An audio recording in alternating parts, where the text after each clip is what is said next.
अस्सलाम वालेकुम, मैं हूं Tanur, owner of dress code dry clean. सबसे पहले मेरे यूट्यूब चैनल को सब्सक्राइब करना ना भूलें, बेल आइकन के बटन को प्रेस करना, मेरे वीडियोस को पूरा देखा करें। तो अभी रिसेंटली जो है हम 10 मुहर्रम हराम अभी गुजरा है। हमने 10 मुहर्रम से क्या सीखा है? मुहर्रम हराम के महीने में हम क्या सीखते हैं? देखिए, इमाम हुसैन अलैहिस्सलाम, उनको हमारे किसी न्याज, किसी खाने पीने या किसी हमारी चीज की जरूरत नहीं है।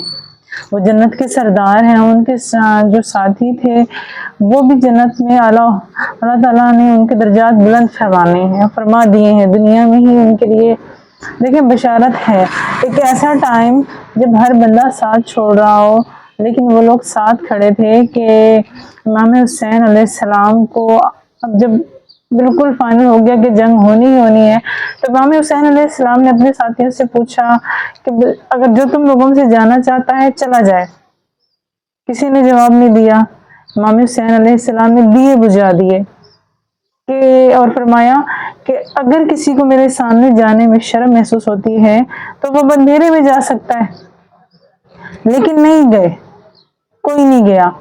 इमाम हुसैन अलैहिस्सलाम ने बड़े ही बाएतमाद अंदाज में हजरत अब्बास अलमदार को आवाज लगाई कि अब्बास दिए जला दो। कोई नहीं गया। तो देखिए, हजरत अब्बास और इमाम हुसैन, इन दोनों की एक माँ नहीं थी, लेकिन भाई थे। और इमाम हुसैन का अपने भाई पे एतमाद इतना था, उन्हें पता था कि कोई जाए ना जाए अब्बास नहीं जाएगा। और क्या हजरत अब्बास के लिए क्या मुश्किल काम था पानी? वो तो पानी तक पहुंच गए थे। इमाम हुसैन के यूं समझ लेना कि इमाम हुसैन के हाथ में पूरी की पहली पूरा का पूरा दरिया था। मतलब आप खुद एक चीज के मालिक हों और आप फक्र फाका गुजारें, कनात से अपनी जो है उस वक्त को गुजारें, और दूसरे को आप कह रहे हैं कि आप इससे सैराब हो जाएं। ये कितनी बड़ी बात है। लेकिन हमें ये बात समझ, तो हजरत अब्बास अलैहिस्सलाम के लिए कितना मुश्किल था कि वो पानी लाते, लेकिन क्योंकि हुक्म हुसैन नहीं था और भाई थे और भाई का हुक्म मानना था, तो अब्बास ने उनके हाथों से पानी था, चाहते तो खुद भी पी सकते थे। हम लोगों को क्या हो गया है कि हम भाइयों में आपस में इत्तेफाक नहीं रहा। चले, एक हमसायादारी हो गई, दूर की रिश्तेदारी हो गई, ये एक बहुत अलग बात है, लेकिन खून के रिश्तों में वो बात नहीं रही। एक दूसरे को पूछने ही नहीं जाते, साला साल देखने ही नहीं जाते। हम लोगों को क्या हो गया? मुहर्रम हराम हम हर साल देखते हैं, हम उस पर डटे कहाँ हुए? हमने सीखा क्या है? हम किस चीज़ पे अमल करते हैं? सब्र इस्तकामत। हम लोगों में कितना सब्र रह गया है? कितना सब्र है कि हम अपनी ज़िंदगी में जो भी मसाइल हैं उन पे सब्र करें। ज़रा सी तकलीफ होती है तो हम अल्लाह से शिकवा करने लगते हैं।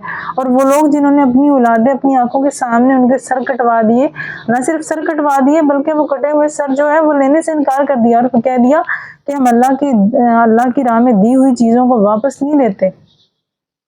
अल्लाह ना करे कि हमारे या आपके किसी बच्चे को अगर कोई छोटी सी भी खराश लगा दे तो हम तो बड़े बिलबिला उठते हैं, बुरा भला कहना शुरू कर देंगे, बद्दुआएं देना शुरू कर देंगे। लेकिन जब ये वाक़या आता है, हम सिर्फ पानी की सबीलों तक महदूद हो जाते हैं। लेकिन जब ये वाक़या आता है, हम सिर्फ पानी की सबीलों तक महदूद हो जाते हैं, नजरों न्याज कर रहे होते हैं। ये सबक जो ज़िंदगी में शामिल करने के, हम इस चीज़ को देखते ही नहीं है।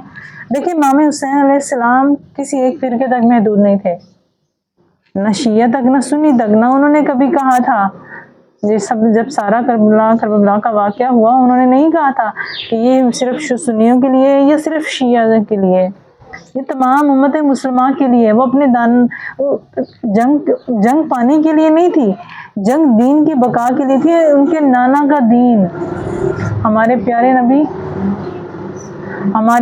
आखिरी ज़मान नबी सल्लल्लाहु अलैहि वसल्लम का दीन था। मेरे अल्लाह से मोहब्बत थी, जिन्होंने अपना सारा कबीला वार दिया। कितना मुश्किल होता है ज़िंदगी में अपने से जुड़े लोगों को और मुश्किल टाइम में ये कहना कि نے جانا ہے چلے جاؤ. مطلب لوگ اس ٹائم پہ کہہ رہے تھے کہ نہیں بس ساتھ رہ لو، اکٹھے رہ لو، مشکل ٹل جائے گی. لیکن کتنی ہمت اور حوصلے والی بات ہے کہنا کہ جس نے جانا ہے چلے جاؤ. ہم لوگ مشکلیں دیکھتے نہیں ہیں اور بلبلا اٹھتے ہیں اور بد دعائیں اور برا بھلا اور پھر اللہ تعالیٰ سے شکوے شکایتیں ہر چیز.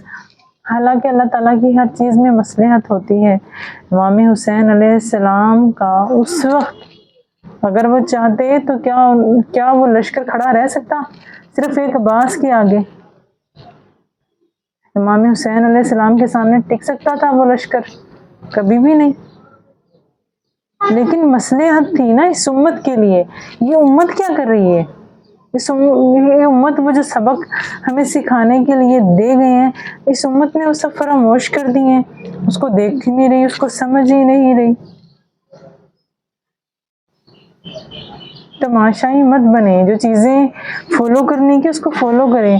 ہم سب کیا کرتے ہیں کہ اب نماز کا وقت آ گیا ہے. امام حسین کے پاس تو موقع تھا، جنگ تھی، کہہ سکتے تھے کہ بعد میں پڑھ لوں گا، قضا کر لوں گا، جنگ کے بعد پڑھ لوں گا. لیکن انہوں نے سب سے پہلے نماز کو ترجیح دی کہ جنگ جس نے کرنی ہے کرے، میری نماز کا وقت ہو گیا، میں نے نماز پڑھنی. اور ہم سب سے آخر میں جو ہے اللہ کو رکھتے ہیں، باقی سارے کام. بھائی اللہ معاف کر دے گا، بے شک اللہ رحیم ہے، رحمان ہے، معاف کرنے والا ہے. ہم اس چیز کا ناجائز فائدہ کیوں اٹھاتے ہیں؟ ہم سب اس چیز کو کیوں نہیں کرتے؟ تو جو چیز ہمیں بتائی گئی ہے وقت پہ نماز ادا کرو تو کرو. کربلا سے ہمیں سیکھنے کے لیے جو چیزیں ملتی ہیں ان میں صبر و استقامت، مستحکم رہنا، یکجا رہنا، ہر حالت میں اللہ کو یاد کرنا اور پابندی وقت پر نماز ادا کرنا. یہ سب چیزیں ہیں جو ہمیں سیکھنی تھی، جن کو ہم نے پیچھے چھوڑ دیا ہے. اور امام حسین علیہ السلام، ان پر ساری امت قربان، یہ بھی کم ہے.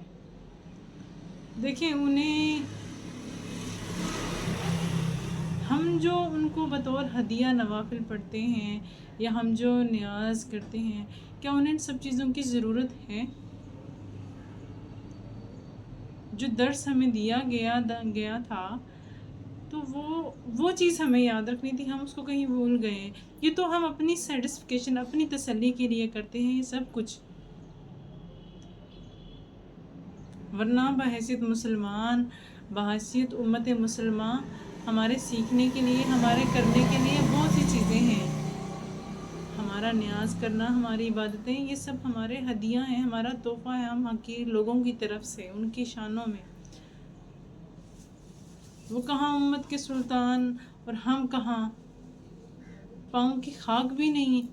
یہ زندگی میں سیکھنے والے سبق ہیں، ان کو سیکھیں اور پھر دوسروں کو بھی بتائیں. اور پھر مجھے کمنٹس میں بتائیے گا کہ ویڈیو کیسی لگی، میرے بولنے کا انداز، یا کچھ بھی آپ لوگوں کو کمی لگے، اچھی لگے تو کمنٹس کیجئے، بتائیے. شکریہ.